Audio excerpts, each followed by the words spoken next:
আমরা যখন জ্বরে আক্রান্ত হই, জ্বরে আক্রান্ত হওয়ার পরে যখন আমরা পানি স্পর্শ করি, আমাদের একটা মিশ্র ফিলিং আসে না? কেমন যেন আমাদের শরীর ওই পানি ধরার পরে বুঝতে পারে যে আমাদের শরীরটা কেমন যেন একটু অসুস্থ।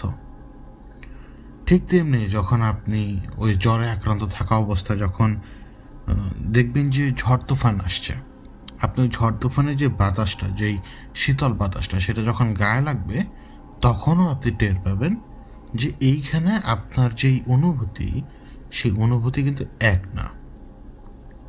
কেন এই কথা বলছি? আমার তো হুঁশ এসছে, আমি যে এক ঘুমে উঠেছি, আমার মাথা পুরোপুরি ভার, আমার চোখ মনে হচ্ছে ভার হয়ে বের হয়ে আসবে এখন। এদিকে আমি কেন জানি ঢোক গিলতে পারছি না, মনে হচ্ছে গলার মধ্যে কোনো কিছু বসানো। বাতাস একটা আছে যেটা আমি টের পাচ্ছি, মানে যে বাতাসটা উপরে হচ্ছে, নিচে খুবই অল্প লাগছে কিন্তু শীতল। বজ্রপাতের শব্দ হচ্ছে, মেঘ আকাশে গুড়গুড় করছে, ডাকছে। আশপাশে কোথাও আমি সাহেব নেই। এই এমন একটা অবস্থায় আমি একটা সাধারণ মানুষ যখন টের পাই আমি একা, এই নিজের ঘর, নিজের বিছানা, সেইখান থেকে যখন কয়েকশো কিলোমিটার দূরে, তাও নিজের দেশের ভেতরে না, অন্য দেশের বর্ডারে, তখন একটা সাধারণ মানুষের মাথায় কি কাজ করবে? ওইটাই আমার ভিতরে কাজ করে, ওই যে ডর, ভয়। কিন্তু আল্লাহর অশেষ রহমতে আমি প্যানিক হওয়ার ঠিক আগ মুহূর্তে আমি সাহেব আসেন। কারণ অন্ধকার তো, চোখ খুলেই কিন্তু আমি নিরেট অন্ধকারটাই দেখি।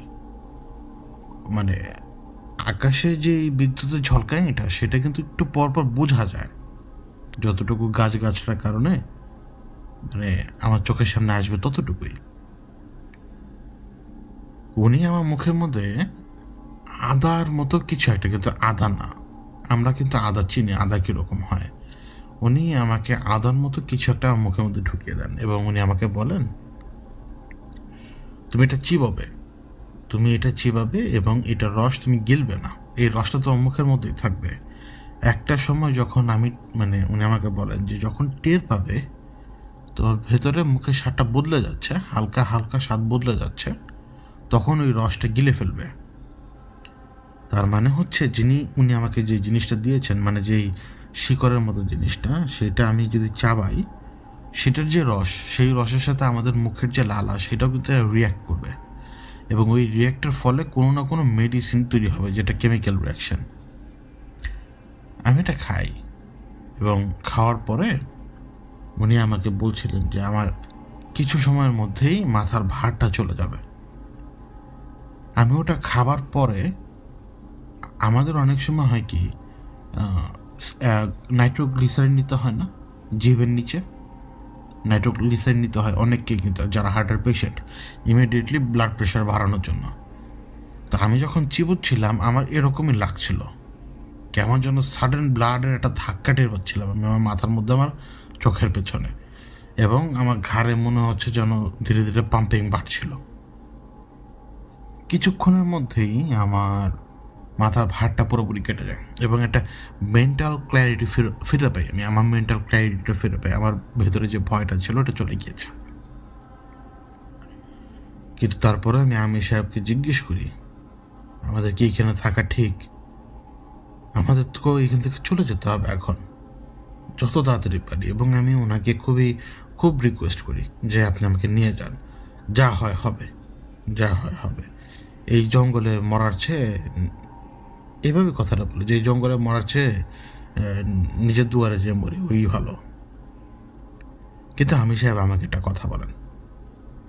তিনি আমাকে বলেন, দেখো, যখন আমি আমার বাবাদের সাথে চলাফেরা করি, আমার বাবা, তার বাবা, তাদের কাছ থেকে একটা জিনিস শিখেছি, সেটা হচ্ছে কি, কোনো কিছু করার আগে সেটাকে আগে একবার দেখতে হয়, ভালোভাবে বুঝে নিতে হয় যে ওটা আমাকে দিয়ে করা সম্ভব কিনা, আর যদি সম্ভব হয় তো প্রক্রিয়াটা কি। আমরা এদের ব্যাপারে কিচ্ছু জানি না, আমি শুধুমাত্র এদের ব্যাপারে শুনেছি, আমরা কখনো এদের ব্যাপারে এত ভালোভাবে জানতাম না।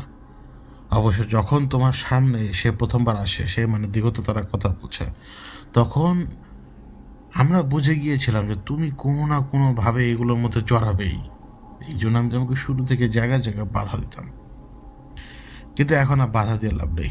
নিয়তি যে জায়গায় নেওয়া সে জায়গায় নিয়ে যাবে।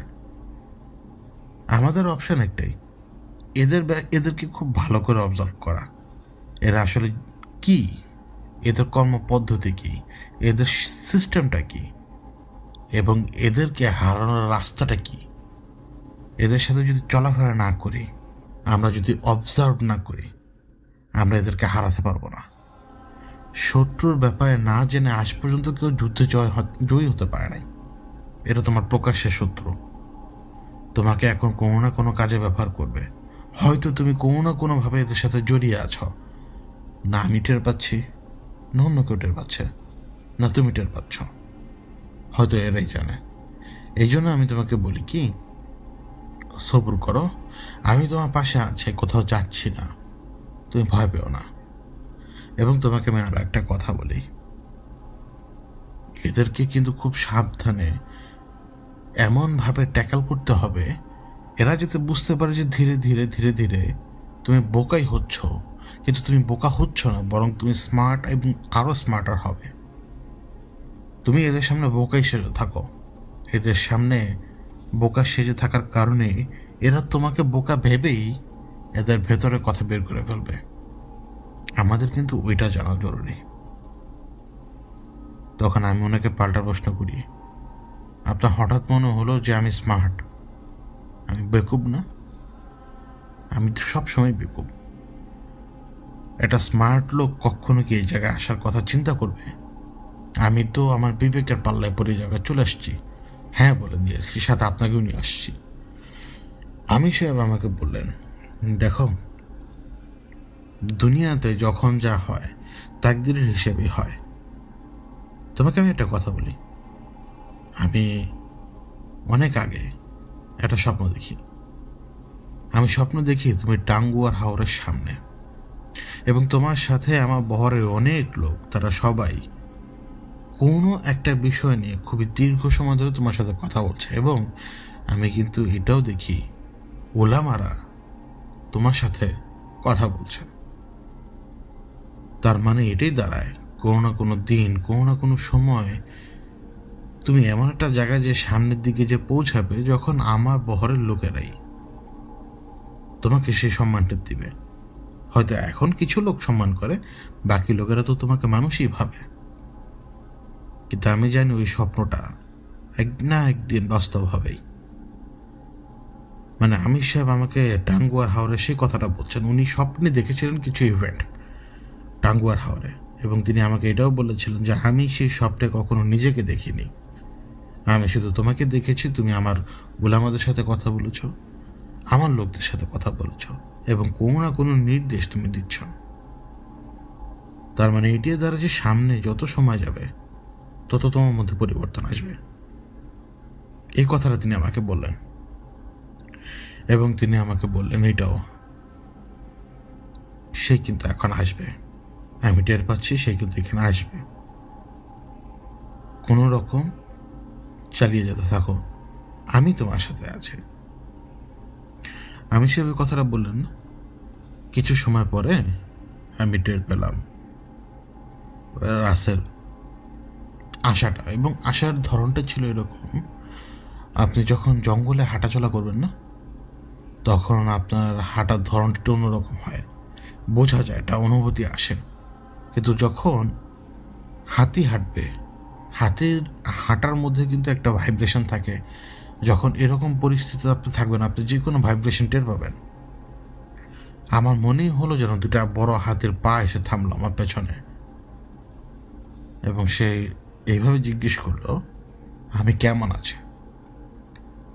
তখন আমি তাকে কিছু বলার আগে আমি সাহেব বললেন, সে একটু অসুস্থ, সে ঠিক হয়ে যাবে। এরপরে কি চাচ্ছ তোমরা বলো? তখন যখন সে মানে আমি সাহেব যখন বললো যে এখন তোমরা কি চাচ্ছ বলো, রাজ তখন আমার পেছন থেকে একদম কাছে চলে আসছে, এবং সে আমার কানে ফিস ফিস করে বলল, তোমাকে জিজ্ঞেস করলাম, তুমি কথা বললে না, অথচ এই বুড়ো লোকটা উত্তর দিল। সো স্যাড, তুমি একটা বোকা। দেখলেন আমির সাহেব কিন্তু এটাই আমাকে বলেছিল, ওরা যাতে বুঝে আমি যাতে বোকা, আমি জাস্ট একটা স্টুপিড রক্ত মাংসের মানুষ। রাজ, আমি বুঝলাম যে আমার চারপাশে ঘোরাফেরা করছে, আমি নিচের দিকে তাকানো, ওই সময় অলরেডি উপরের দিকে বৃষ্টি হওয়া শুরু হয়ে গেছে, এবং যখন এরকম ঘন জঙ্গলে বৃষ্টি হয়, ঠিক আমরা যেভাবে বাইরে বৃষ্টিকে অনুভব করি ওই জঙ্গলে ওইভাবে হয় না, কিন্তু জঙ্গলে উপরে জোরে জোরে হবে, কিন্তু নিচের দিকে টপটপিয়ে পানিগুলো পড়বে, বৃষ্টির মতো করে পড়বে না। সেগুলো হচ্ছে কিন্তু গাছপালা এবং পাতা ডাল এগুলো পেরিয়ে এই পানিটা আসে। সে তখন বলছিল কথাগুলো এইভাবে,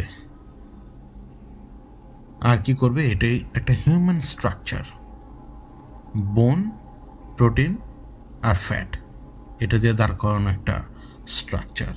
এই স্ট্রাকচারের এবিলিটি এতটুকুই, এরা হয়তো মাটি খুঁড়তে পারবে, এরা হয়তো চাঁদে যে বসবাস করতে পারবে, স্বপ্নে অবশ্য, এরা হয়তো বিভিন্ন জায়গায় বিভিন্ন কাজ করতে পারবে, কিন্তু তারা কখনোই উড়তে পারবে না, তারা কখনোই সাব অ্যাটমিক লেভেলে যে পৌঁছাতে পারবে না, তারা কখনোই এত বিশাল বড় স্কেলে অপারেশন পরিচালনা করতে পারবে না। অবভিয়াসলি জার্মান নাৎসি বাহিনীর কথা যদি কেউ আমাকে বলে, অথবা যদি অ্যালাইড ফোর্সের কথা যদি আমাকে কেউ বলে, আমি তো একটা কথাই বলবো, they were all our men, তারা সবাই আমাদের লোক, প্রত্যেকের ঘাড়ের মধ্যে বসা, they are doing their work fine. এখন তোমার কাজ, তুমি তো জানো না তোমার অবস্থানটা কি, তুমি এখানে কেন, ম্যাটার করে না তুমি এখানে কেন, আমি চাই তুমি এখানে থাকো, এটাই ম্যাটার করে যে আমি তোমাকে সেফটি দিচ্ছি, এটাই ম্যাটার করে যে আমার কারণে তুমি, তোমার এই পুরো লোক, তোমার যতগুলো প্রিয়জন রয়েছে প্রত্যেকে এই মুহূর্তে সেফ, এটাই ম্যাটার করে, এবং আমি এটাই তো তোমাকে প্রোভাইড করছি, সেফটি। আর যদি তুমি একেবারে শেষ পর্যন্ত থাকো আমার সাথে, তাহলে তুমি স্বাধীনতাও পাচ্ছ। মুক্তি কে চায় না, প্রত্যেকে তো মুক্তি কামনা করে সবসময়। সুতরাং এরপরে বার আমাকে প্রশ্নটা করবে না। তারপরে আমির সাহেবের দিকে তাকায়, আমি বুঝি যে আমির সাহেবের দিকে তাকিয়েছে, এবং সে আমির সাহেবকে বলে, did you get it old man? তারপরে আবার নিজেই নিজের কথা ঠিক করলো, old man, oh no no no no, এভাবে করলো, তারপরে বললো যে no, the oldest entity that can fly but has no brain at all. মানে এভাবে বললো যে অনেক পুরাতন এন্টিটি যে উঠতে পারে কিন্তু তার ব্রেন নাই। আমি সাহেবকে সেইভাবে কথাটা বলবো। ওই আমির সাহেব একই রকম, একদম চুপচাপ। আমি কেন যেন অদ্ভুতভাবে প্রশ্ন করলাম, এবং এটা শুনতে বোকার মতোই লাগে। আমি প্রশ্নটা করলাম, মানে আপনি কে তাহলে? আসলে সবাই আপনাকে দেখি ভয় পায়, মানে আপনি একটা জায়গায় হাঁটলেও ভয় পায় আপনাকে। আমি আপনাকে সবসময় মানে একরকম দেখি, কিন্তু আপনি ওই দিন ওই লোকের ট্যাটু তুলে ফেলেছেন, তাকে আপনি পজেস্ট করেছেন। আমি জানি না আপনি কী করলেন। আপনি আমার সামনে একজনকে গুলি মেরেছেন, আপনি আমার সামনে, আমি বুঝি যে আপনি আমাকে দেখানোর জন্য করছেন। বা তখনই সে বললো, তোমাকে দেখানোর জন্য কেন করব, তুমি তো পার্ট, তাই না? তোমাকে মুক্ত করার জন্য তো এত কিছু। তখন আমি ওনাকে আবার জিজ্ঞেস করলাম, মানে আপনি কে? রাজ তখন ডিরেক্টলি আমাকে বললো, তুমি জানতে চাচ্ছ আমি কে? আমি শুধু মাথা নাড়ালাম, কিন্তু ও কিন্তু আমার পেছনের দিকেই ঘুরছো, আমার সামনে না। কিন্তু ও আমার পেছনের যে 90 ডিগ্রি অ্যাঙ্গেলে এদিক ওদিক ঘোরাফেরা করছে। তখন সে আমাকে এইভাবে বলল, আমি এঞ্জেল, ধরে নাও আমি এঞ্জেল। অবশ্য আমি এঞ্জেল না, এঞ্জেল তো এই ক্রিয়েশনের সবচেয়ে মোস্ট পাওয়ারফুল এন্টিটি, তারপরে তো কেউ নেই। হ্যাঁ, এখন ধরে নাও আমি এঞ্জেল। ডেভিলের কাজ কি বলো? ডেভিল যখন তোমার সামনে আসবে, সে তোমার প্রিয়তমা, সে তোমার প্রেয়সী, সে তোমার বন্ধু, সে তোমার সবচেয়ে আপনজন। সে দেখতে সুন্দর, সে অতি সুন্দর হয়, সে আদর করে, সে অনেক কিছুই করে যা তুমি পছন্দ করো, এবং এই জন্যই তো তুমি তার পায়ে পড়ে যাও এবং তার পা থেকে শুরু করে ধীরে ধীরে ধীরে ধীরে তার ফাঁদের দিকে এগোতে থাকো। তুমি প্রথমে তার পা ধরবে, তারপরে তার কথা মতো নেড়ি কুকুরের মতো লেজ নাড়বে, তারপরে সোজা তার ফাঁদের মতো যে পড়বে, কারণ সে ডেভিল, সে অনেক সুন্দর। কিন্তু যখন এঞ্জেল আসবে, সে তার ডার্ক সাইডের রূপটা নিয়ে আসবে, সে অতি ভয়ঙ্কর রূপ, এবং এঞ্জেলের রূপ দেখে তুমি ভয় পেয়ে যাবে। দেখো এঞ্জেলের রূপ দেখো, যখন যুদ্ধে তুমি 10টা মৃতদেহ পড়ে থাকতে দেখো, ওই 10টা মৃতদেহ থেকে আত্মাটা কে নিয়ে গিয়েছে? এঞ্জেল, আমরা তো না। তো তাহলে সেই 10 জন মৃত ব্যক্তি সেখানে যে পড়ে আছে, তাদের ওই অবস্থাটা যখন হচ্ছিল, তখন তাদেরকে কেন এঞ্জেল সেভ করেনি? এঞ্জেল এসছেই তো তাদেরকে নিয়ে যাওয়ার জন্য, বিকজ তারা ডেস্টিন্ড ওই জায়গাতে, তাদের মৃত্যু তখন। এছাড়া এঞ্জেলের কাজ কি? এঞ্জেল আসবে, তোমাকে মারধর করে চলে যাবে? প্রশ্নই আসে না। এঞ্জেল আসবে, সে তার বিকট রূপ দেখাবে তোমাকে। এই জন্যই তো সে এঞ্জেল, কারণ তার লাইট তুমি সহ্য করতে পারবে না। তার লাইট তোমার দেখার ক্যাপাবিলিটি নাই, কিন্তু তার ডার্ক সাইড দেখার ক্যাপাবিলিটি তোমার রয়েছে। তোমার কেন, সকলেরই রয়েছে। এই জন্যই যখন এঞ্জেল আসে, যখন এঞ্জেল তার রূপে সামনে আসে, তখন ডেভিল সবার আগে দৌড় দেয়, কারণ সেই রূপেই তো ডেভিল পালায়। সেই রূপ যে কত ভয়ঙ্কর, সেই জন্য তো ডেভিল সবার আগে দৌড়টা দেয়। এখন ধরে নাও ডেভিল কে? ডেভিল তোমরা, আমরা এঞ্জেলও হতে পারি। অফকোর্স আমি এঞ্জেল নই, কিন্তু ধরে নাও ডেভিল তুমি, তাহলে আলো দেখে পালাচ্ছ কেন? তুমি না ডেভিল, তুমি না অল পাওয়ারফুল মানে বিইং, তাহলে তুমি লাইট দেখে পালাবে কেন? ধরতে পারলে আমরা কে? তখনও আমি বুঝিনি এই আল্লাহর বান্দা আমাকে কি বলল। মানে সে বুঝালো যে সে ফেরেশতাও না, অবভিয়াসলি এটা ইম্পসিবল আর কি। মানে সে বুঝলো সে ফেরেশতাও না, সে ডেভিলও না, সে মাঝখানের জিনিসও না। সে কি জিনিস এটাও আমি বুঝি না, তখন আর কি বুঝি নাই। এখন বুঝি যে অহংকারের ঠেলায় সব কিছুকে নিজের একটা সিস্টেমে নিয়ে আসার যেই মানে মানে কি বলে এটাকে, ক্ষুধা, মানে এক অহংকারী লোক আর ফেরাউনের মধ্যে কোনো তফাৎ যেরকম থাকে না, এর মধ্যে সেরকম। ফেরাউনরা আর কি ওই লেভেলে নিজেদেরকে নিয়ে গেছে না, নাউজুবিল্লাহ, এর অবস্থা হচ্ছে এরকম। মানে এই না যে সে গড রোলটা প্লে করতে চায়, সে আমাকে এটা বুঝালো যে এঞ্জেলের লাইট মানে ফেরেশতার যে আলো, সেটা দেখার ক্ষমতা আমাদের নেই। এই জন্যে আমরা খুব সহজেই শয়তানের ফাঁদে পড়ি। এটা আমাকে সে তখন বোঝানোর চেষ্টা করেছে তার মতো অহংকারী টোনে এবং খুবই কমপ্লেক্সভাবে। কিন্তু এখন আমি বুঝি যে সে আমাকে এটাই বোঝালো, আমাদের আলো দেখার ইচ্ছা নেই, কারণ আমাদের সামনে যেহেতু সুন্দর রূপে আসে, এতেই আমরা গলিত হয়ে যাই, এতেই আমরা মগে যাই। এই মজে যাওয়ার কারণেই আমরা পরে যখন লাইট, কারণ ফেরেশতা যখন লাইট দেখালে তো আমরা সেই লাইট দেখবো না, কারণ আমাদের কাছে তো ওই লাইট মনে হচ্ছে ওই ডেভিল। তখন ফেরেশতাকে সেই রূপ নিতে হয়, ভয়ঙ্কর রূপ, যে রূপ না নিলে ডেভিলও পালাবে না, এবং আমার মধ্যে যে মোহ, আমার মধ্যে যেই মানে লোভটা ঢুকলো, এইটাও তখন পালাবে না। মানে ভয় ভয় ব্যতীত কোনো কিচ্ছু হয় না। এইটাই হচ্ছে রাসের মূল কথা। এই এত কিছুর মধ্যে যদি আপনি এত প্যাচগোজ পা দিয়ে যদি আপনি একটা পয়েন্টে আসেন, ডর, ভয়, এটা হলো আসল হাতিয়ার। এইটা হচ্ছে সব কিছু কন্ট্রোল করে। যে ভয় পায় তাকে কন্ট্রোল করা সম্ভব, যে ডরায় তাকে কন্ট্রোল করা সম্ভব, যে আতঙ্কে থাকে তাকে কন্ট্রোল করা সম্ভব। এইটা হচ্ছে ওর ফিলসফি। আমরা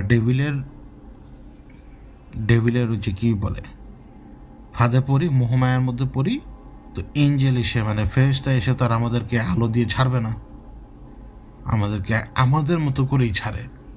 প্র্যাকটিক্যালি দেখেন, কথা কিন্তু সিরিয়াসলি বলছে, ঠিক। যাই হোক,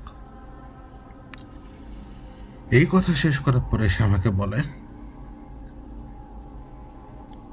তোমাদের জন্য কাজ আছে। এইখান থেকে উত্তরের দিকে আরো আগাতে হবে 17 কিলোমিটার। যত দ্রুত পারো যে পৌঁছাও। সেইখানে তুমি আজ এমন কয়েকজন লোককে দেখা পাবে যারা তোমাকে মারার জন্য এই বর্ডারে এসে গেল 6 মাস ধরে আর ক্রস করতে পারেনি। তোমাকে মারার জন্য এসেছিল, কিন্তু 6 মাস ধরে ক্রস করতে পারেনি কেন জানো? তোমার চরম শত্রু নিজে থেকে ঠিক করেছে যে সেই তোমাকে শিক্ষা দিবে।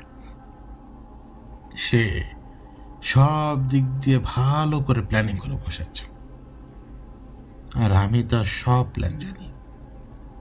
আর এটি তো মজা, তুমি একসাথে 100টা পেরেক তুলতে পারবে না, এবং 100টা পেরেক যদি তুমি তুলে ফেলো, সে পেরেক তুলে ফেলার অনুভূতি তুমি পাবে না। এক একটা পেরেক তুলে ফেলার একটা অনুভূতি আছে, মজা আছে। চলো পৌঁছে যাও। এরপর আমির সাহেবের দিকে তাকিয়ে এসে বলে, তাকে নিয়ে দ্রুত সেখানে যেতে আমির সাহেব পৌঁছায়। এটা তার অর্ডার। আমির সাহেবকে সে অর্ডার দেয়, এবং আমির সাহেবকে সেটাও বলে দেয় ওই এলাকাতে পৌঁছানোর পরে যতজনকে সে দেখবে, মানে আমির সাহেবকে সে কোন ভাষায় বলে সেটা আমি তখন বুঝতে পারিনি, কিন্তু আমির সাহেবই আমাকে বলে, রাস্তাকে বলে দিয়েছিল যে আমরা যে জায়গায় গিয়ে পৌঁছাবো এই 17 কিলোমিটার হাঁটার পরে ওই জায়গায় যতজনকে দেখবো একটাও মানুষ না। সুতরাং মানুষ নিয়ে ভয় না যাতে না পায়, কারণ এই গহীন অরণ্যের ভেতরে মানুষজন থাকে না। মানুষজন থাকে গহীন অরণ্যের ভেতরেও, যেইখানে বসবাস করার মতো জায়গা থাকে সেখানে একটা গ্রুপ থাকে, কিন্তু এই জঙ্গলের ভেতরে কোনো গ্রুপ নাই, সব শয়তান, এবং প্রত্যেকেই একজনের ঘাড়ের উপর একজন বসা। তো আমি রাজকে এটুকু বলি ও যাবার আগে দিয়ে, যে আচ্ছা 17 কিলোমিটার যে আমি যাবো, আমি তো একটা মানুষ, আমার পক্ষে তো সম্ভব না। আমি তো হয়তো ম্যাক্সিমাম 8-9 কিলোমিটার হাঁটতে পারবো বাকি রাস্তা। তখন রাজ আমাকে বলল, তুমি কখনো ব্যাটল রয়্যালের ব্যাপারে শুনেছ? আমি বললাম যে হ্যাঁ। তো যখন ব্যাটল রয়্যালের মধ্যে পড়ে যাবে, তখন 8 কিলোমিটার, 10 কিলোমিটার, 17 কিলোমিটার, 20 কিলোমিটার এটা ম্যাটারই করে না। ম্যাটার করে তুমি বাঁচতে চাও কি না। ব্যাটল রয়্যালে 99 জন মরে, আর ওই একজন সে যেতে ডিসাইড করে তুমি মরবা না জিতবা, ব্যাস গায়েব হয়ে যায়। কথাটা বলে গায়েব হয়ে যায় একদম। তারপরে ওই ওই কষ্টের কথা না বলি। জঙ্গলের মধ্যে হাঁটা যায় না, একে তো জঙ্গলের মধ্যে হাঁটা যায় না খুব সহজে, এবং যাই হোক আমার 6 ঘন্টার মতো লাগে, 6-6.5 ঘন্টার মতো লাগে সেখানে যে পৌঁছাতে।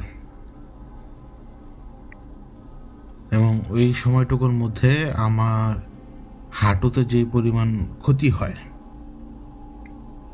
বাম হাঁটুতে, মানে আমি ওই পরিমাণ সময় হাঁটার কারণে ওই ক্ষতিটা আমি স্টিল এখনো বেয়ার করি। আমি এখনো মাঝে মাঝে হাঁটতে গেলে ঘোরাই।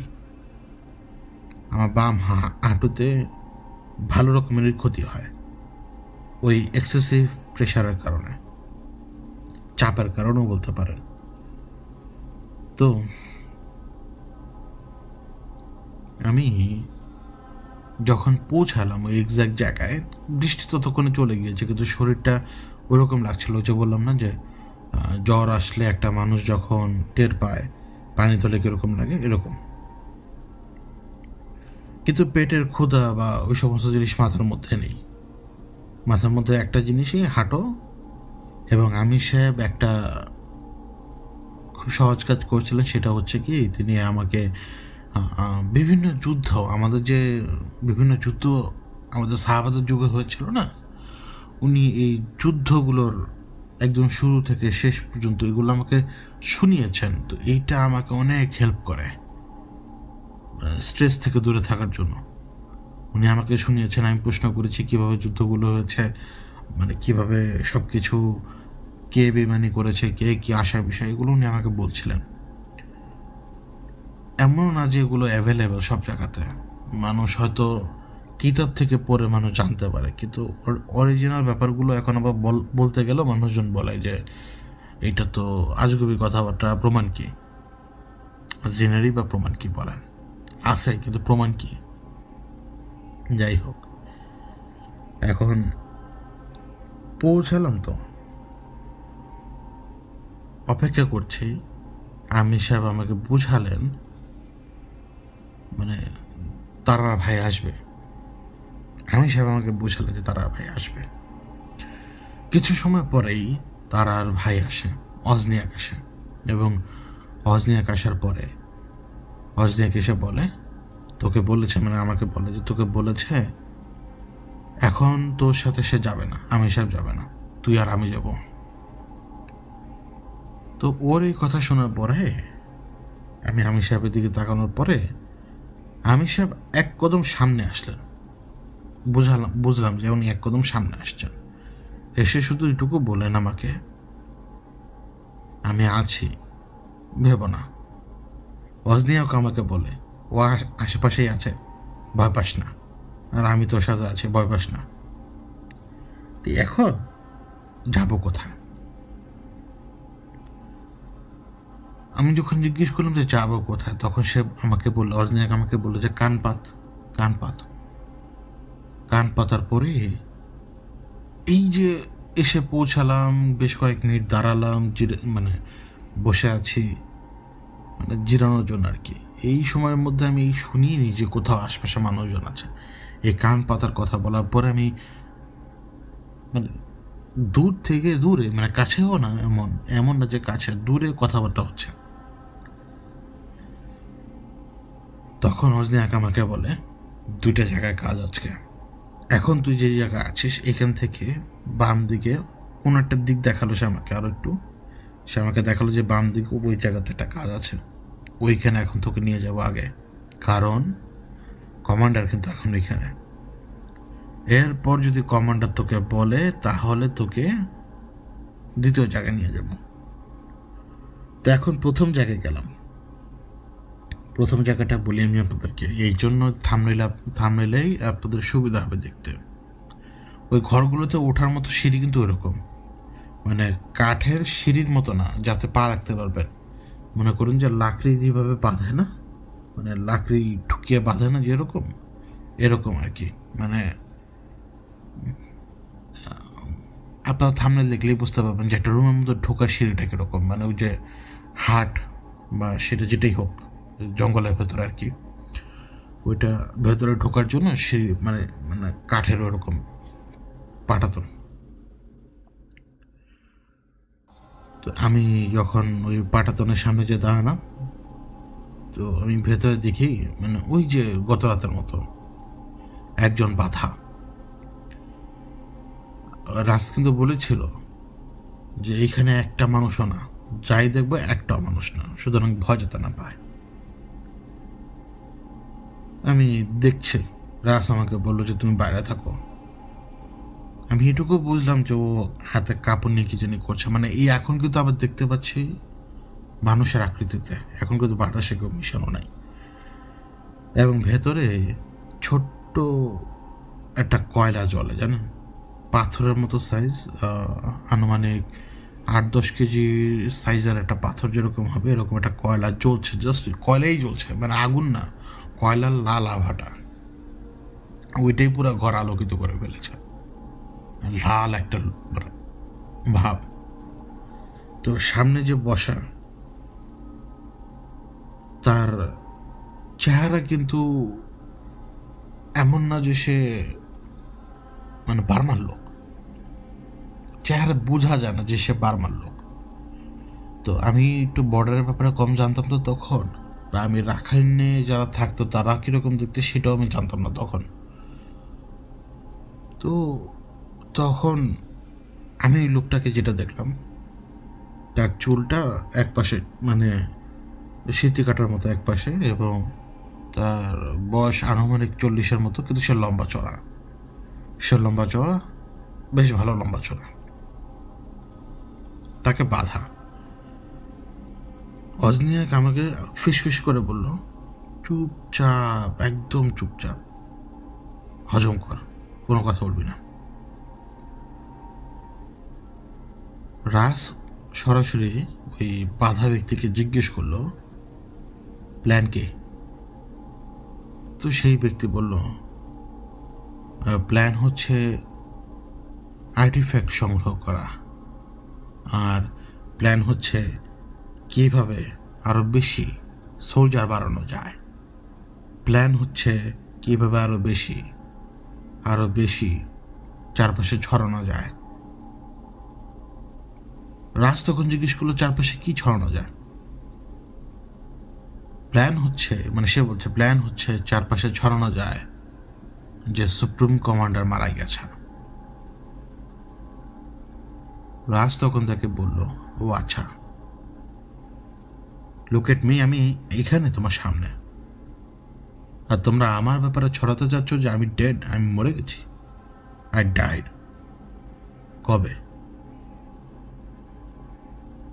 ওই ব্যক্তি সে বলল, নির্দেশ আসছে। রাজ জিজ্ঞেস করলো, কে? সে তখন বলল, কমান্ডার। তখন রাজ আবার তাকে জিজ্ঞেস করলো, তোমার কমান্ডার কে? তখন একটা নাম বললো, নামটা আমার মনে নেই এখন, এবং সেই কমান্ডার আবার বেজুদের আন্ডারে। এরপরে রাজ তাকে একটা সহজ প্রশ্ন করলো, আর্টিফ্যাক্ট কোথায়? তো সে বলল যে জানে না। রাজ তাকে আরেকবার জিজ্ঞেস করলো, এখান থেকে দূরে ওই হাটের মধ্যে কি হচ্ছে বলো? তখন ওই বাধা ব্যক্তি বলে, ওই হাট, ওইখানে আমরা সবাই জড়ো হয়েছি, আজকে একটু মাংস খাওয়া হবে এবং একটু মদ। ওইভাবে কথা বলছিল আর কি, জড়িয়ে শক্তভাবে। তখন রাজ বলে, আচ্ছা, মিট অ্যান্ড ওয়াইন, খুব ভালো,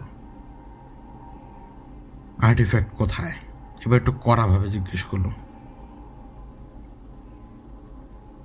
ওই আল্লাহর বান্দা যে বাধা, সে যে কোন সেন্সে ছিল ওই সময় আল্লাহ জানে, সে পাল্টা বলে বসলো। ওর সাহস কত বড়, পাল্টা বলে বসলো।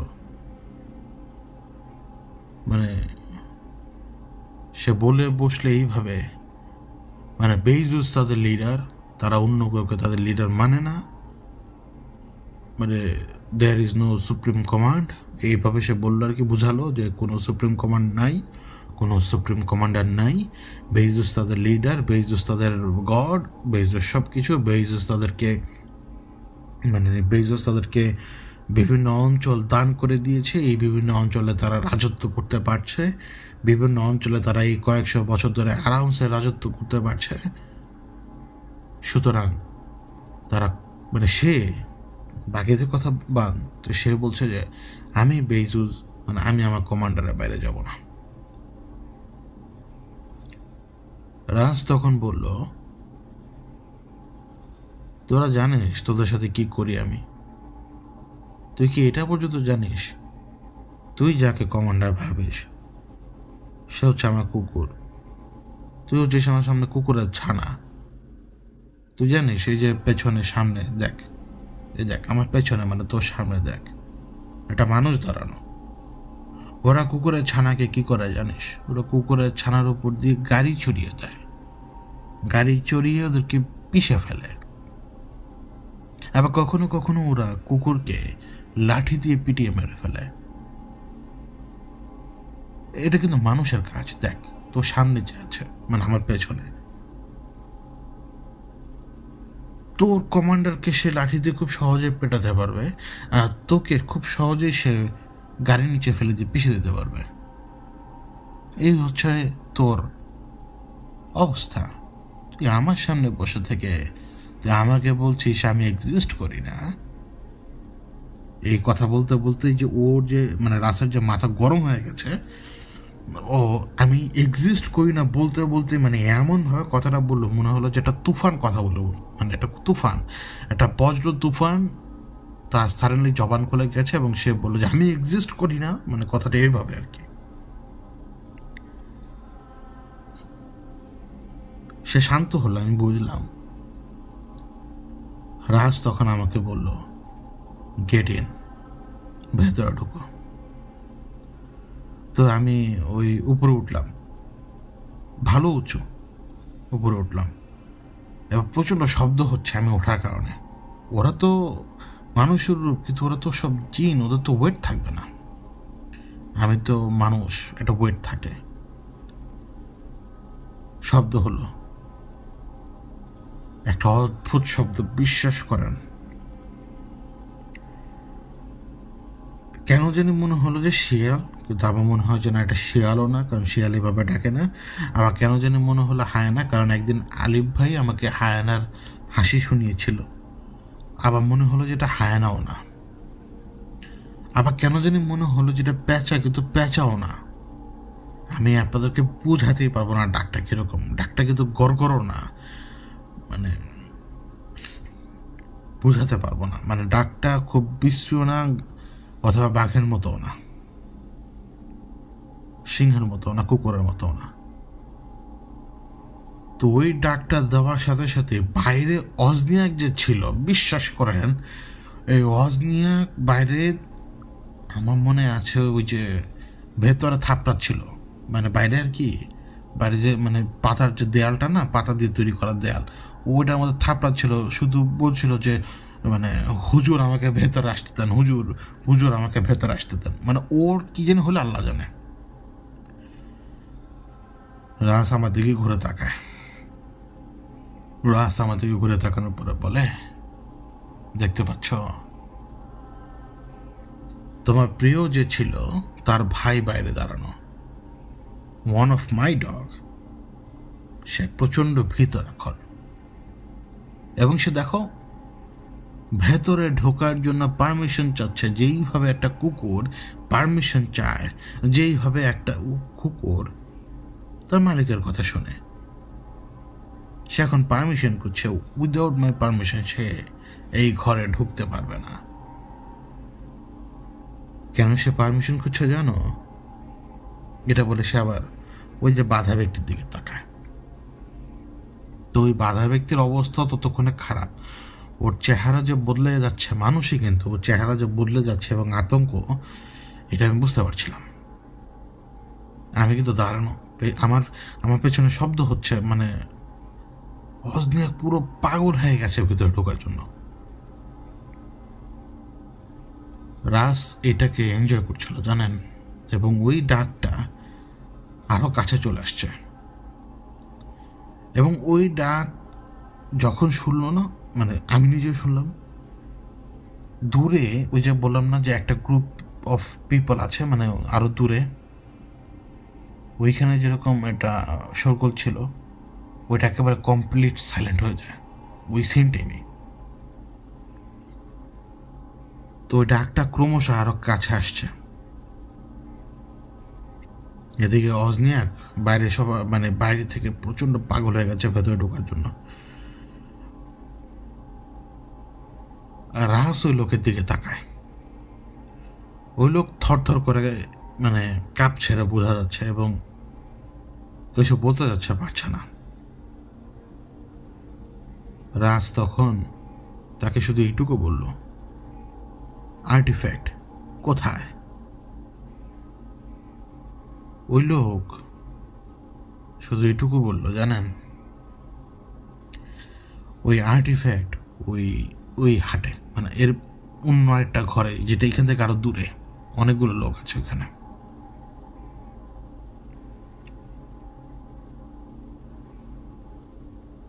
রাজ বের হয়ে আসেনি, জানেন। রাজ শুধু আমাকে বলল, তোমার চোখটা বন্ধ করো, চোখ খুলবে না, তুমি সহ্য করতে পারবে না। ওদিকে পেছনে থাপড়াচ্ছে সমানে, অজনিয়া পেছনে সমানে থাপড়াচ্ছে, বারবার বলছিল যে হুজুর ভেতরে ঢুকতে দেন, হুজুর ভেতরে ঢুকতে দেন। আর ওই শব্দটা আরো কাছে আসছিল, জানেন। কিন্তু ওই যে বললাম না যে এই শব্দটার মধ্যে ভয়ের মতো আমি কিছু পাচ্ছিলাম না, কিন্তু এটা মানে প্যাঁচার ডাক না কি, মানে খুব কঠিন, এবং শব্দটা মনে হচ্ছে গাছপালা থেকে আসছে, মানে মাটি থেকে না, বা মাটির উপরে হাঁটা অবস্থায় কোনো কিছু শব্দ না। তখন রাস আর কি বলল, অজনিয়াক গেট ইন, মানে এটুকুই বললো। আর ধাম করে যে আমার পেছনের দিক থেকে মানে ফু ঢুকলো, একটা মানে যে পাতা ফাঁক করে যে ফু ঢুকলো, এটা বুঝলাম। এবং আমার স্পষ্ট মনে আছে যে একেবারে আমার গা ঘেঁষে একটা গরম ভাব, কানের মধ্যে আমার ফিসফিসানি, চোখ খুলিস না, চোখ খুলিস না, চোখ খুলিস না, কানে হাত দিয়ে রাখ। আমি শেকলের শব্দ পাই, জানেন, এবং আমি এইটাও শব্দ পাই, এই মানে এতক্ষণ পর্যন্ত তো ডাক ছিল একরকম, কিন্তু এইবার শব্দ যেটা পাই সেটা হচ্ছে একেবারে ওই গেটের সামনে। এটা আল্লাহ জানে এটা কোন দেশি কুকুর, কুকুরও না, হয়তো ভালো হতে পারে। প্রচন্ড ভার, প্রচন্ড ভার, আর যে শব্দ, আল্লাহ,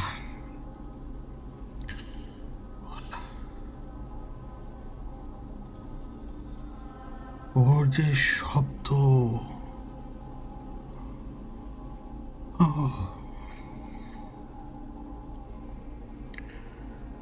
আমি আমার চোখ আমি আমার চোখ আর কান বন্ধ করে রেখেছিলাম, জানেন। আমি এই অটোমেটিক আমার চোখের সামনে আমার নিজের হাত চলে আসছে।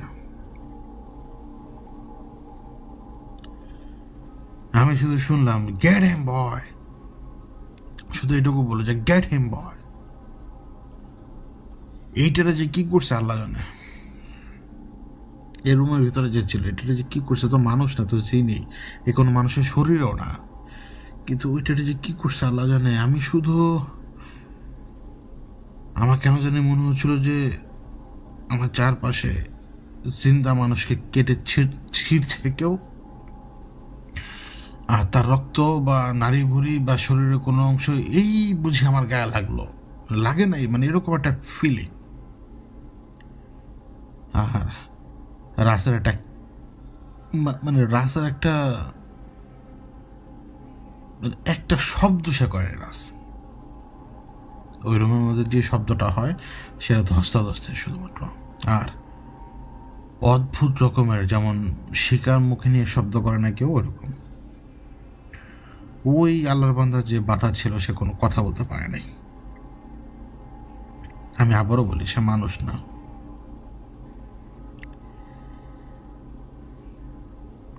আমি এখন বুঝি যে আমাকে এগুলো কেন দেখাতো, এটা ওর কাছে এক রকমের স্যাটিসফ্যাকশন।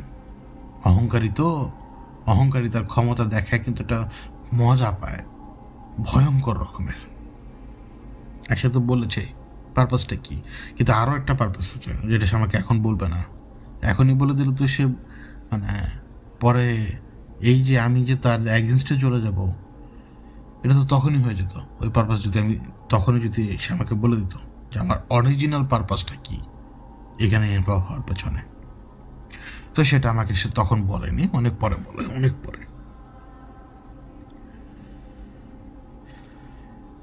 এখন আমি বুঝি যে সে কেন দেরি করেছে। সে শুধুমাত্র চেয়েছে যে ওর ভয়টা যাতে আমার ভেতরে থাকে, ভয় যেটা হচ্ছে ওর মূল হাতিয়ার, ভয় বা ডর বা আতঙ্ক। আর এই জিনিস আমার মধ্যে এখনো আছে, ভয়, ডর, আতঙ্ক, এগুলো সব আমার মধ্যে আছে। তো রুম থেকে যে বের হলো, মানে ওই ঘরটা থেকে যে বের হলো, রাজ আমাকে শুধুমাত্র এটা বললো, মানে বের হয়ে আসো কিন্তু চোখ না খুলে। তো এই কথা বলার পরেই আমি বের হলাম, কিন্তু ওই যে হোঁচট খেয়ে ধাম করে নিচে পড়ে গেছি। মানে মানে আমার মনে আছে যে আমি 1 হাত 2 হাত দূরে ওই দরজাটা থেকে, মানে ঢোকার জায়গা থেকে, তো ওই নামতে যে পড়ে যাই। তো উঠে দাঁড়ানোর পরে সে আমাকে বলে, অজনিয়াক তোমাকে ওদিকে নিয়ে যাবে, চলো তোমাকে আজকে ব্যাটেল রয়্যাল দেখাই। কখনো ব্যাটেল রয়্যাল তো দেখোনি, দেখেছ?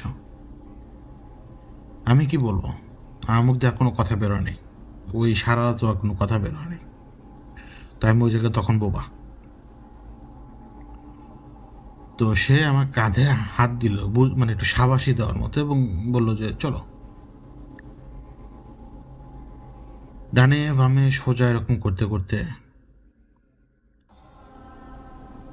ওই একটা জায়গায় এসে পৌঁছালাম। এটা একটু বড়, এটা আমাদের যে নর্মালি যেরকম আমাদের ঘরগুলো হয় না, যে লম্বা হয় এবং সাইডে একটু চিকন হয়, একটা 3-4টা দোকান সমপরিমাণ লম্বা আর কি। এবং দরজাটা পর্যন্ত হচ্ছে আপনার এই পাতা দিয়ে তৈরি। এটা সামনে আসলাম এবং ভেতরে শব্দ হচ্ছে, এখন আবার ভেতরে শব্দ হচ্ছে আমোদ ফুর্তির। হঠাৎ আমার বাম পাশে এসে একটা লোক দাঁড়ায়, যাকে দেখলে ডিরেক্টলি বোঝা যায় যে সে এখানকার লোক না। তার চেহারার মধ্যে সেই ভাব আছে, মোটা এবং মানে বার্মার লোক, এটা বোঝা যায় এখন। তো দেখে একটু চমকে যাই, কিন্তু চমকে যাওয়ার পরপরই তার কথা শুনে বুঝতে পারি যেটা হচ্ছে রাস।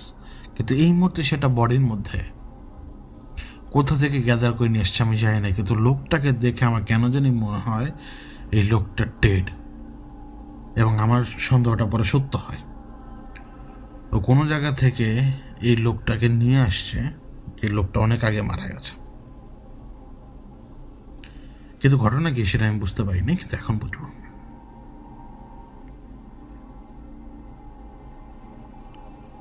ওইখানে সে দরজায় টোকা দেয়, এবং টোকা দেওয়ার সময় আমি বুঝতে পারি অজনিয়াক আমার কাঁধের উপরে যে প্রচণ্ড উত্তাপ, আমার ডান কাঁধে, এটা অজনিয়াক, আমি বুঝতে পারছি। আমাকে শুধু রাজ এটুকু বলেছিল টোকা দেওয়ার সময়, অজনিয়াককে পারমিশন দাও আগামী 10 মিনিট তোমার ঘাড়ে বসে থাকার জন্য। তো আমি শুধু করি, পারমিশন দেওয়ার মতো করি, মানে মাথার মতো কিছু ঢুকছে না আমার। তো তখন প্রচণ্ড উত্তাপ টের পাই আমি আমার ডান কাঁধে।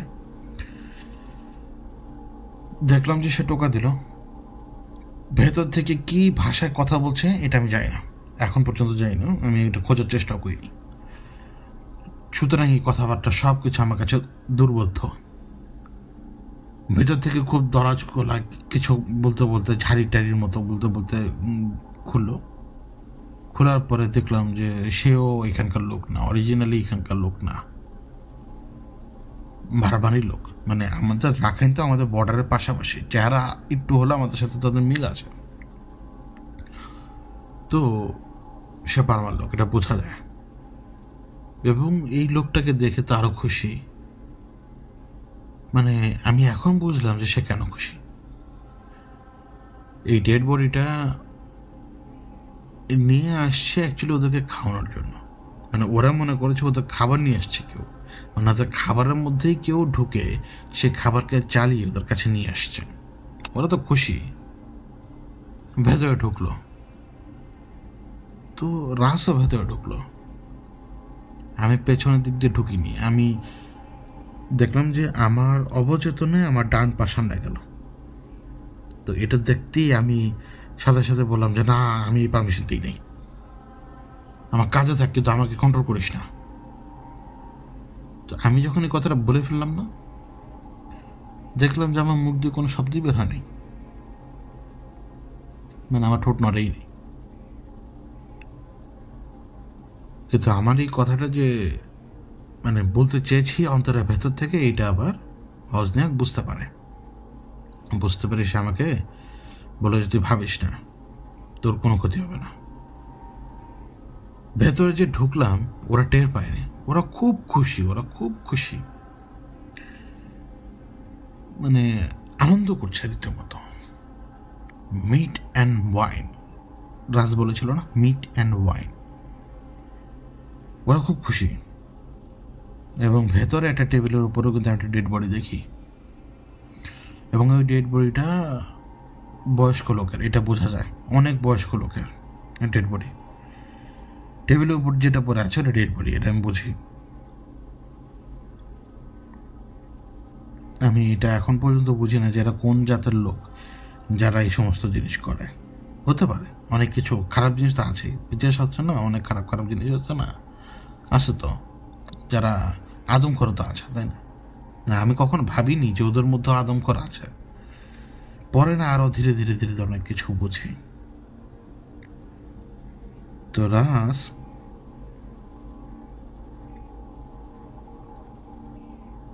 একটা মানে ছুরি টাইপের কিছু নিল, এবং নিয়ে যে বডিতে সে বসে আছে সে বডিটাকে সে বডির একটা হাত, আমার মনে হয় ওইটা বাম হাত ছিল, যাই হোক, ওই হাতের একটা আঙ্গুল কাটে এবং ওই শব্দ আমার কানে আসে।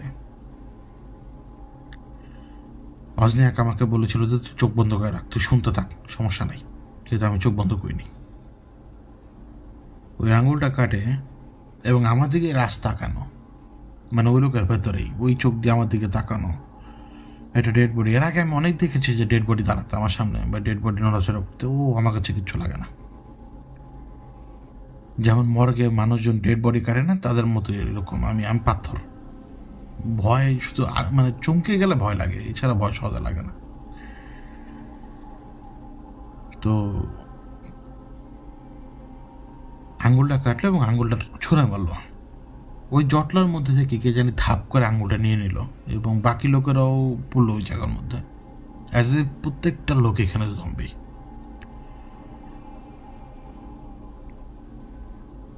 তো হাত দিল, মানে আঙুলটা দিল, সম্ভবত কেউ না কেউ ওটা নিয়ে নিচ্ছে তখন। তো রাস আমার দিকে তাকালো এবং আঙুল দিয়ে ইশারা করলো, মানে ইশারাটা ছিল এরকম 3, 2, 1 এরকম, মানে এখন শুরু হবে। তো রাস ওদেরকে কি জানি বললো। তো যে কথাটা সে এখন বললো না, এই কথাটা কেন যেন আমি বুঝলাম ওদেরকে কি বলছেন।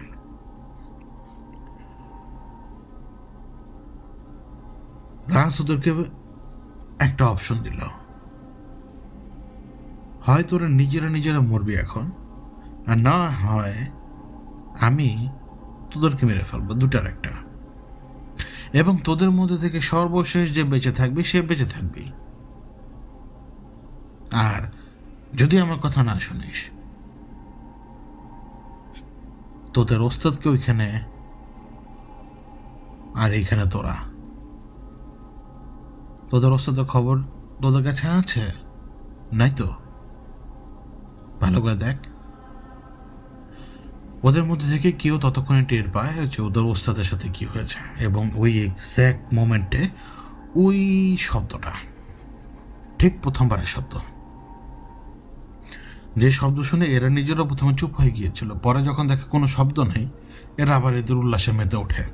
এই জন্য এরা টেরই পায়নি যে এদের ওস্তাদের সাথে কি হয়েছে, কোনো মতেই টের পায়নি এরা। তখন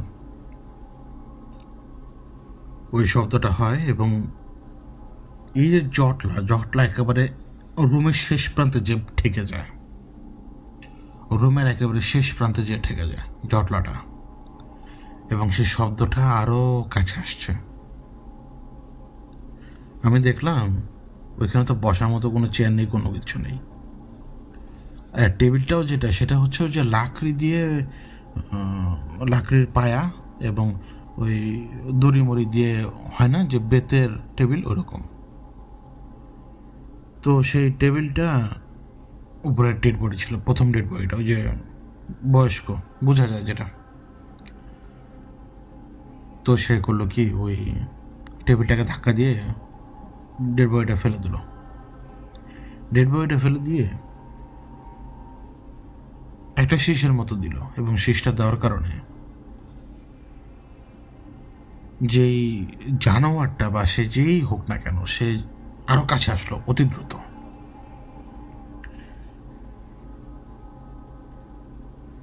ওজনিয়াক আমাকে বলে যে তুই ভুলেও তোর বাম দিকে তাকাস না, আর তুই তোর চোখ বন্ধ রাখ, তুই তোর চোখ বন্ধ রাখ, নাহলে তুই বাঁচবি না, তুই ভয়ে মরে যাবি। কিন্তু আমি চোখ খোলা রেখেছিলাম, এবং সবকিছুই আসলে তাকদিরের ব্যাপার। এইখানে কি হচ্ছে না হচ্ছে, এটা আমার জন্য সবকিছু নতুন। ওই শব্দ আমি বোঝাতে পারবো না, ওই শব্দ, ওই অদ্ভুত শব্দ। এরপরে যখন একদম কাছে চলে আসছে, ওই শেকলটা নড়ার শব্দ, অ্যাজ ইফ তাকে কেউ শেকল দিয়ে বেঁধে রাখে এবং তাকে মুক্ত করেছে, ওই শিকল সহই সে এসছে। রাজ তখন একেবারে আমার থেকে প্রায় 1-2 হাত দূরে দাঁড়ানো, এবং এই বডি থেকে কিন্তু আমি গন্ধ পাচ্ছি এখন।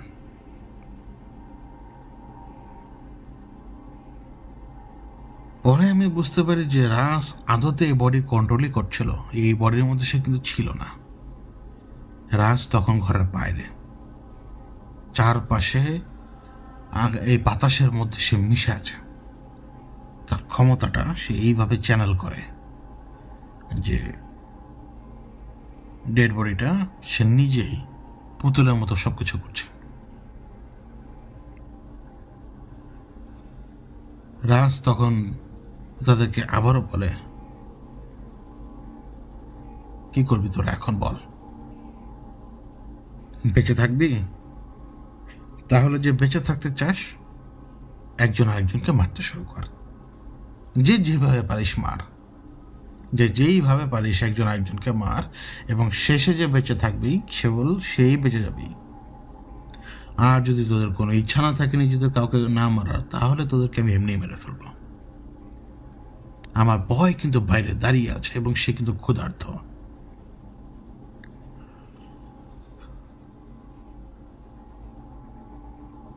এরপরে ওই সিন আর আমি দেখতে পারিনি।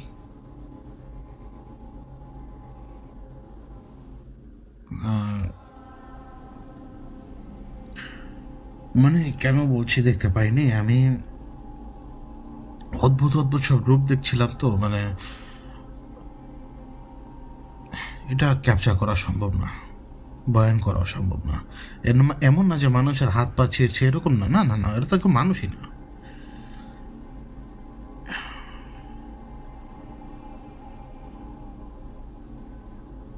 এরা তো সবাই মানুষের কাঁধে বসে থাকা শয়তান। শয়তান শয়তানকে মারবে, কিন্তু মানুষ মরবে না, তা কি হয়?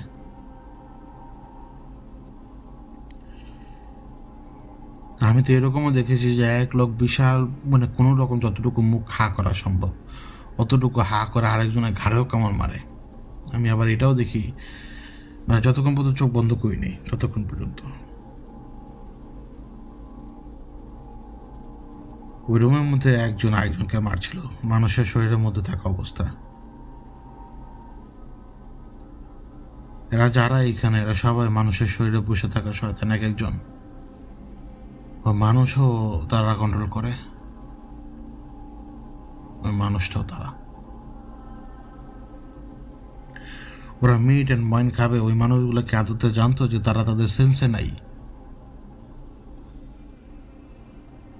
নিরপরাধ তো হতে পারে লোকগুলা।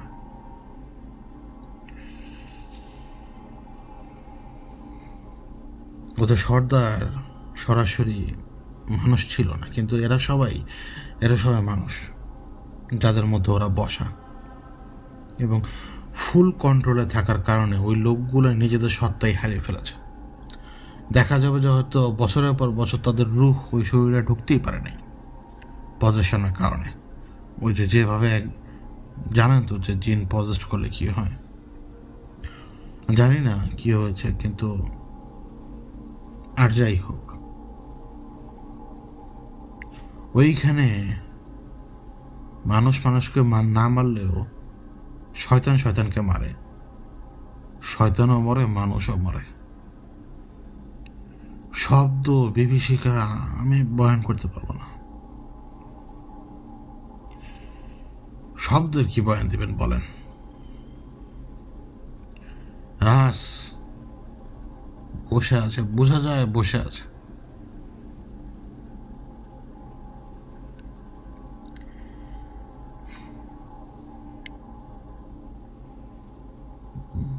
কথা বলবো কিভাবে বলেন, আমি অনেক সময় বোঝাতে পারি না, আর নিজে তো বুঝিও না। অনেক সময় সে নিজে একটা ডেড বডিকে কন্ট্রোল করছে, কিন্তু সে সেখানে নাই।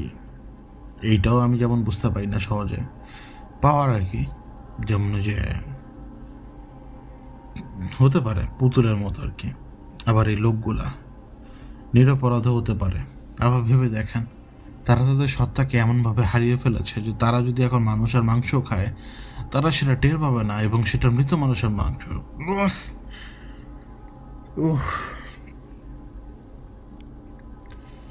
ওইখানে যখন পুলিশ যাবে, কথার কথা, পুলিশ যে দেখবে কি, বা আমরা যে দেখবো কি, মানুষ মানুষ খুনাখুনি হয়ে পড়ে মরে আছে, তো অবভিয়াসলি আমি বলবো যে এটা কোনো গ্রুপ এসে এইখানে মানুষজনকে কেটে কুটে রেখে চলে গেছে এইভাবে, এটা কোনো গ্রুপের কাজ।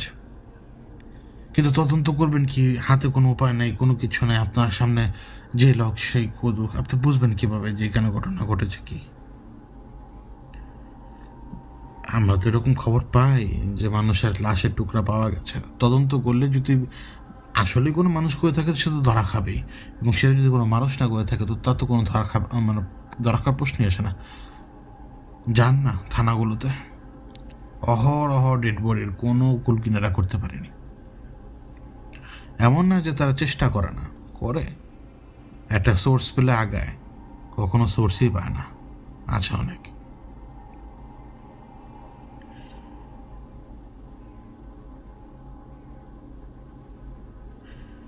এরপরে আমার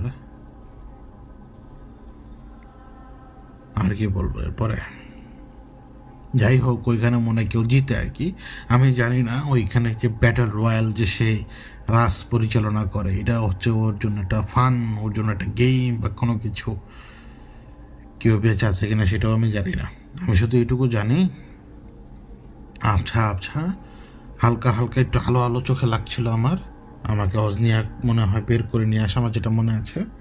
এরপর আমার খেয়াল হলো যে দুইটা হাত, মনে হলো দুইটা হাত, কিন্তু দুইটা হাত হবে না কখনোই, যেটা মানে আমির সাহেব আমাকে যে হাতে ধরেছেন এরকম মনে হলো আর কি।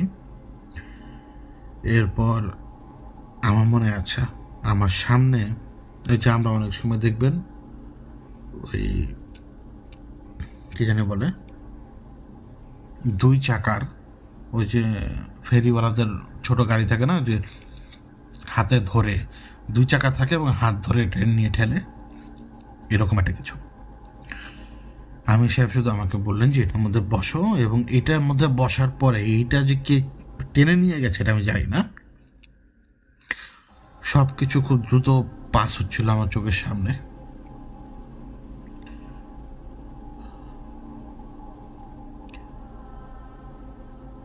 আমি জানি না ওটা কোন জায়গা তখন, যেটা এখন বলবো না, না হলে আপনারা জানতে পারবেন যে আমি এক্স্যাক্টলি বর্ডারের ওই পাশে কোন জায়গায় ছিলাম। লোকেশনটা বলবো না। আমি আমাদের দেশের সীমানার ভেতরেই। তখন ফজরের আজানের সময়।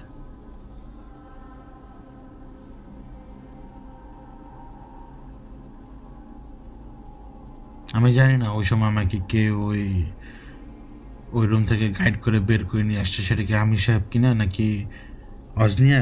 কেউ না কেউ তো কিছু না কিছু জিনিস আমার চোখের সামনে ঘটতে দেয় নাই, বা আমার চোখের সামনে পর্দা ঢেলে দিয়েছে, অথবা হয়তো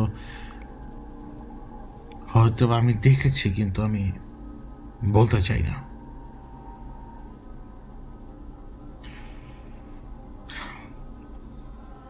ওই দিনের পর আরো ধীরে ধীরে সবকিছু বদলাতে শুরু করে।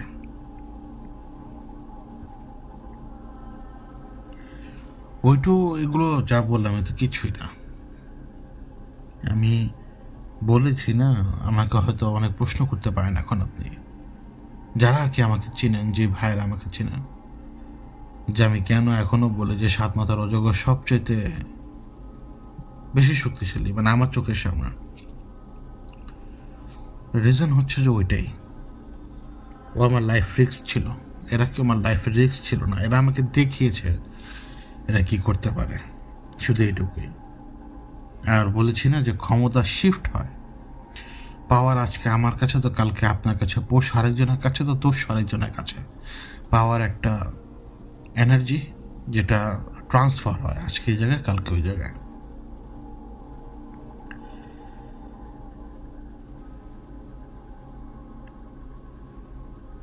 আপাতত কিছু দিনের ব্রেক থাকবে। আমি